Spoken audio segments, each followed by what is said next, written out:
Hello po, magandang araw po sa lahat. Ako po si Sheila. You can call me Sassy po. I am from Baby Wearing Smart. And today, meron po tayong in-invite na isa po sa mga strong and passionate advocates po ng mental health dito po sa Iloilo City at dito po sa ating bansa. Siya po ay si Kirstin Leigh Pareja. Mommy Krz is a wife and a mother to two beautiful sons. She is currently taking up her master's degree in guidance and counseling and is on the way to be a professional coach. Last 2016, she was diagnosed with postpartum depression. Knowing more about this condition and the stigma put on mental illnesses, she became a mental health advocate to give voice to those suffering from depression. She is a postpartum support international volunteer and the incoming curator of the Global Shapers Community in the INCOM, the youth arm of the World Economic Forum, and one of the champions in mental health initiatives here in Iloilo City. Let us all welcome the founder of Postpartum Heroes and a certified mental health first responder, Mommy Kirstin Leigh Pareja. Yay! Hello po, Mommy! Hello! Isa, kamusta? Okay lang po. Kakatapos lang pong gawin yung intro. Grabe, kamusta kayo dyan? So far, okay naman. Kayo Okay, po. that's good. Okay naman din. Coping. Parang wala. Wala masyado nagbago kasi ito naman talaga yung plastada. Dati pa, di ba? Hindi naman tayo masyado nagtatrabaho sa labas. Lagi kasama yung mga bata. Walang changes na nangyayari. Ayun, meron po tayong ganito kasi alam natin na yung internet kasi ngayon yung pinaka-mode of communication ng lahat ng tao. Dahil nga nasa. So, make use natin yun para maka-reach din tayo. Kasi ang daming mga tao na siguro nakapagbasa na din ng mga articles regarding sa mental health. Tapos ngayon, ganito, yung gantong crisis kasi madami siyang binibigay na anxiety sa madaming tao. So, lalo na sa mga nanay. Kaya ayun. So, gusto ko po sanang tanungin, ano po ba talaga yung tinatawag nating maternal mental health? So, ang maternal mental health, it just talks about the, how do you call this? The well-being, the emotional well-being of a mother. Amo lang na ang distinction niya. Kay it's maternal, meaning the mother component is there. Yun. So, that's maternal mental health. Oo. Ngayon po na may COVID-19 crisis po, ano po ba yung mga positive and negative effects po ito sa mental state ng isang stay-at-home mom, working mom, single mothers? Ano po ba yun? Sige. I think, sige, where do you want to start? Let's start sa stay-at-home mothers. Siguro, sige, sa negative na lang muna. I think, one of the things na na-observe ko na negative is really yung impact on the economic aspect of the family, no? There are some families that have been affected, like husbands were forced to stop working, no? So because of that, naapektuhan man ang income nila in the family. So isa yan of course, isa yan sa mga negative effects.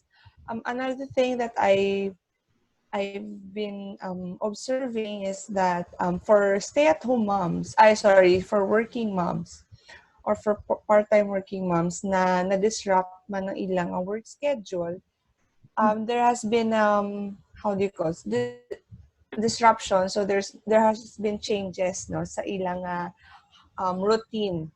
no, at work. So it might have caused anxieties then in their end. So the abrupt disruption of routines also in mothers.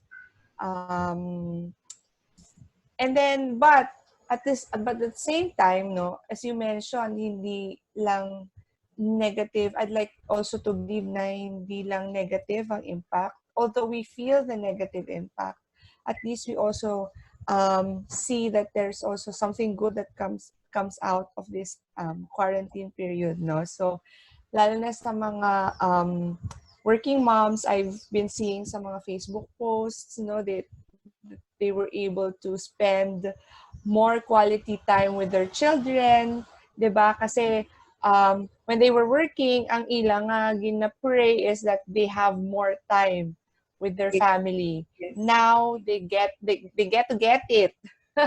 But of course, there's just a certain trade-off lang. But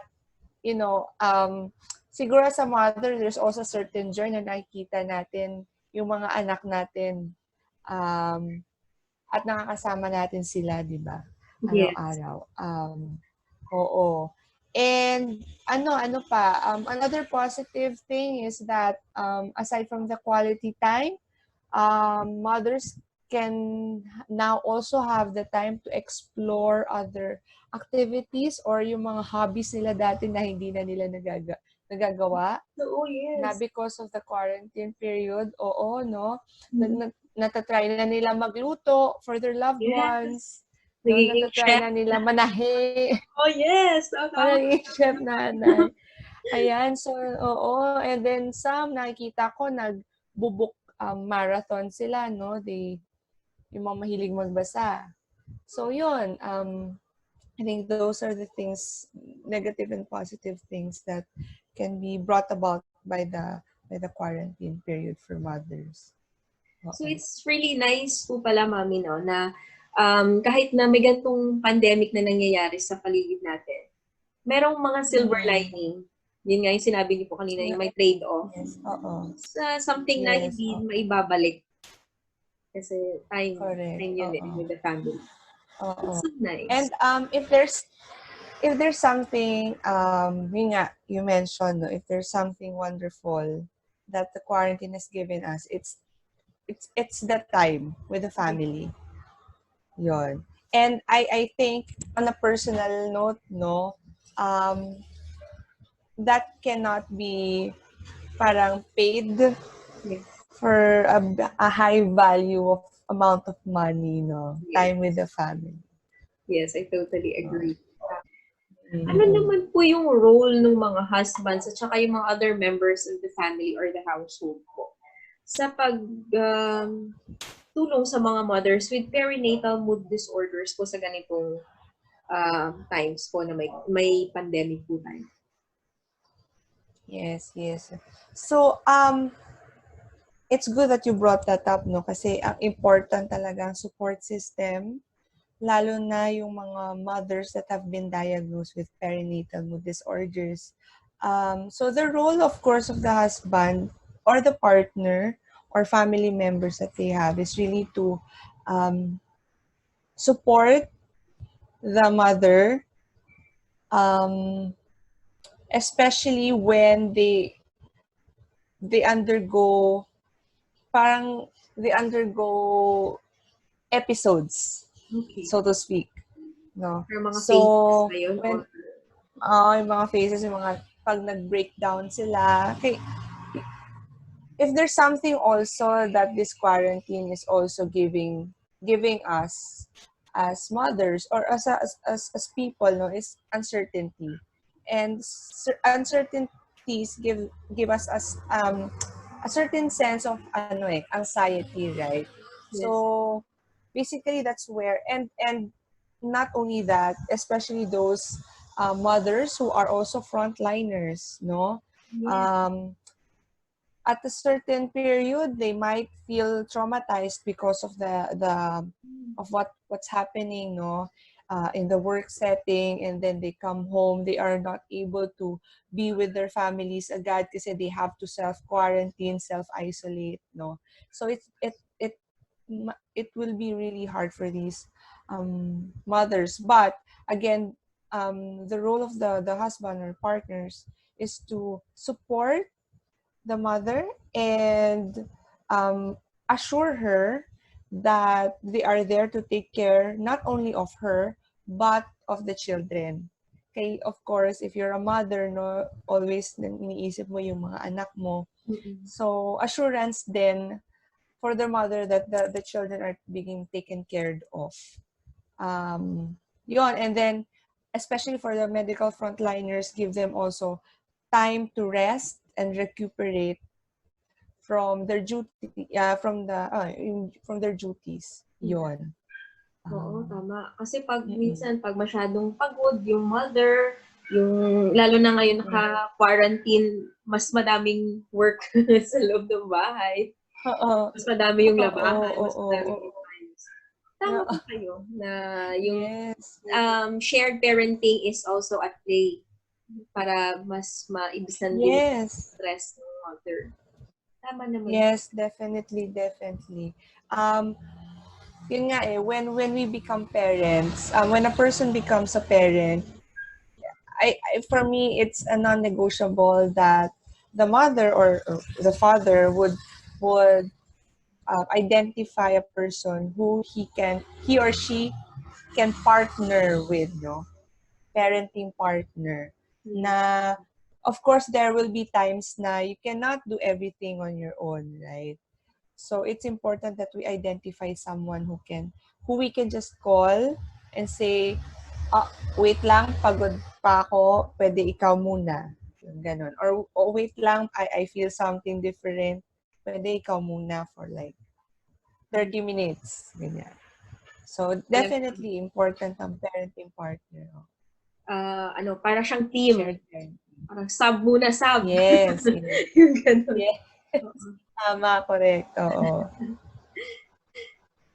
Meron po yung mga article na basa ko days ago na nagsasabi na yung mental illness or yung mental instabilities would be the next pandemic after the COVID-19. Bakit po kaya Yun.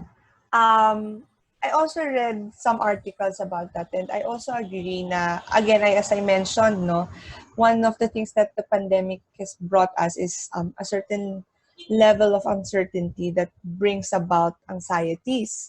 So of course, for people who are already in that place of high anxiety, dugangan pagid sa pandemic, di mas lalo ano pa, no? So that would also be a cause of the second wave, no, higher levels of anxiety. Another one is as I also mentioned, trauma. There might, because in this pandemic we've seen a lot of news about deaths, no, and when we come to think about people, the family member that andito pa ako, mami, ha? don't get to see their love. Sige. Andito lang ako. Go lang po. Sige. Okay. Opo. Okay lang po. Get to, diba? Kasi, oo. So, of course, syempre, if you put yourself in their place, medyo nakaka-depress yun na my loved one is battling COVID-19 or this sickness, and I don't get to say goodbye. Wala, it seems to have no closure. So that's also one trigger point. Diba? Yes. Another one is because of all the disruptions that is happening. There are abrupt changes that if a person is not highly mentally resilient, he or she would have a difficult time to cope. Lalo na yung mga diagnosed na and really finds a hard time to cope up with changes happening. So I think that's the third. The fourth is during this pandemic, we're trying to be in a survival mode. Yes. Diba? Parang, isipin natin, saan tayo kukuha ng pagkain? Yung mga basic necessities, saan tayo kukuha ng pagkain? Paano yung safety natin? Paano natin ipoprotektahan yung bahay sa virus, yung mga ganyan. So, we're trying to think on our toes, no? And to just survive. But at the same time, we don't also have, our people don't really, how do I put this? Hindi masyado rin pang napag-uusapan, how do you feel about the pandemic? Opo. Oo. So need pa gid man, aside from the basic necessities, I think kailangan din i-process the emotions that are arising from this pandemic. Yes. You know, kasi pag na-repress ang emotions natin, hindi natin napag-uusapan, sometimes it manifests as, for example, anger or irritability, diba? Low mood. Yes. So that's also kind of pwede maging start of a downhill climb, downhill roll, kumbaga. Tama. So that's my insights, or like that's what I think about the articles that says na second wave is mental talaga concerns and emotional concerns. Mm-hmm. Kailangan pala talaga maging aware din tayo sa mga emotions natin. Kahit na yung ngayon, yung pandemic ngayon is more of the physical illness. I mean, yung viral siya. Hindi siya yung invisible to the naked eye, no feelings. Kailangan din pala tayo maging aware din at i-process para hindi tayo masama dun sa mga casualties ng mental instabilities. Yes. And rin because of yung quarantine and social distancing, physical distancing, kasi tayo mga as humans, we are very social in nature, no? So when you take us away from a group, there's isolation. And yun, doon din nag-uugat din yung the sense of isolation.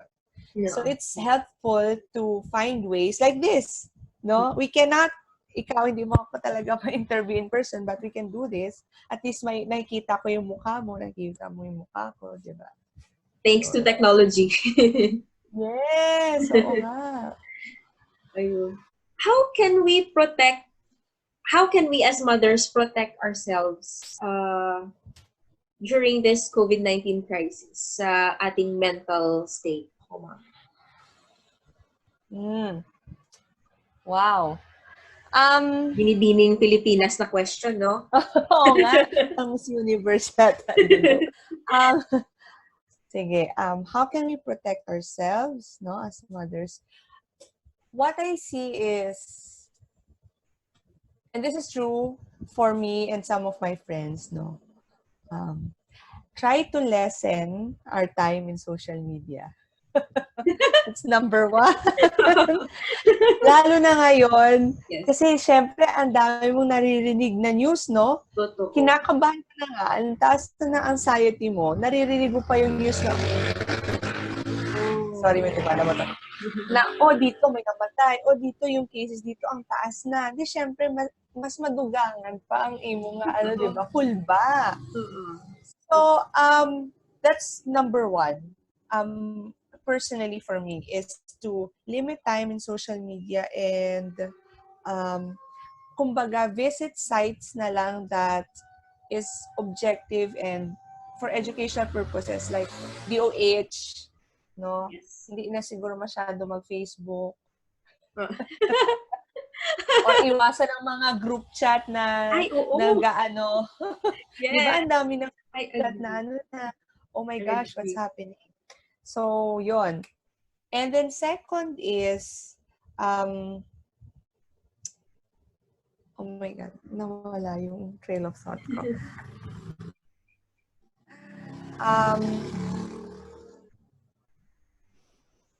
Oh my gosh, na mental block ako, mommy. Kasi na mental block ako.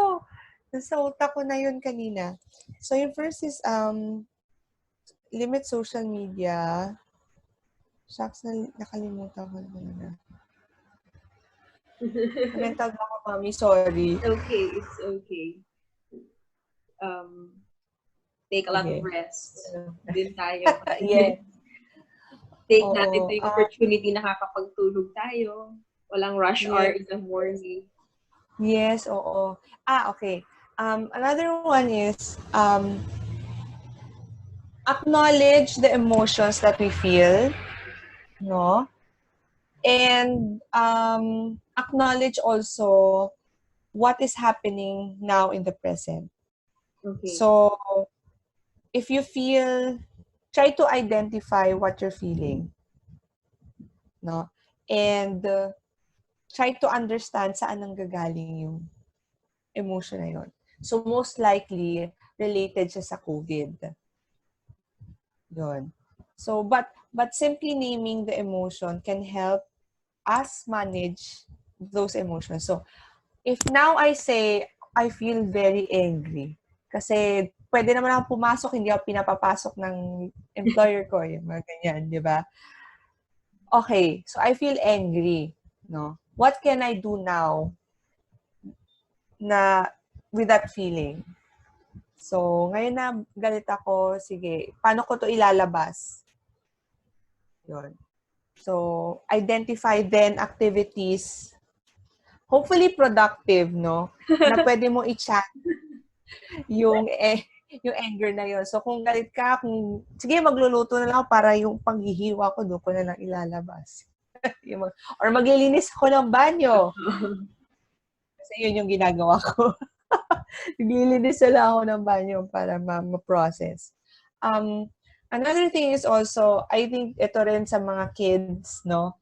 Hindi man nila nasasabi, but I think they feel the changes also. Yes. No? So, I think as a parent, it's also important for us to explain to them what's happening. No? Baka kasi biglang, and also entertain their questions. Oo. Like, for example, sabi yung sa mga anak ko, so ina-explain ko yung virus, kung bakit hindi na kami pwedeng lumabas, pumunta ng SM. Sa tanong sila, Mami, ano yung virus na yan? Ganyan. So, you get to explain how yung mga ganyan. So, at least, they also feel a sense of security na even if may mga changes na nangyayari sa bahay, no? They feel na, si Mami alam yung nangyayari. So, okay lang, safe ako kasi alam naman niya yung nangyayari. Parang gano'n. Yes, because kids, they pick up, they pick up the stress. They pick up our emotions also. Yes. So, kailangan din na alalayan din natin sila. Kasi sila hindi pa nila ma-verbalize, hindi pa nila ma-process. Correct. Tama po.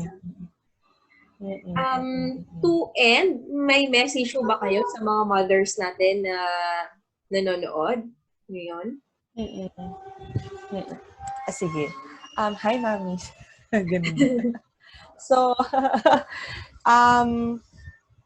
my message is, it might be hard right now, and we really don't have all the answers to all our questions. Why is this pandemic happening? How will it be solved? No, but I think we have to, as mothers, we have a certain, how do you call this? Strength inside of all of us that can somehow help us also through this pandemic. So what are those strengths? We are innately, ano ba tawag ito? We are innately capable to comfort, our children. no, or our family members. We are inherently strong also. Imagine, dati nung walang pandemic, kaya natin mag-multitask.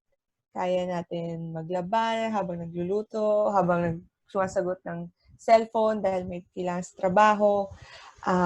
Use that strength and channel that into something productive ngayong quarantine period, no?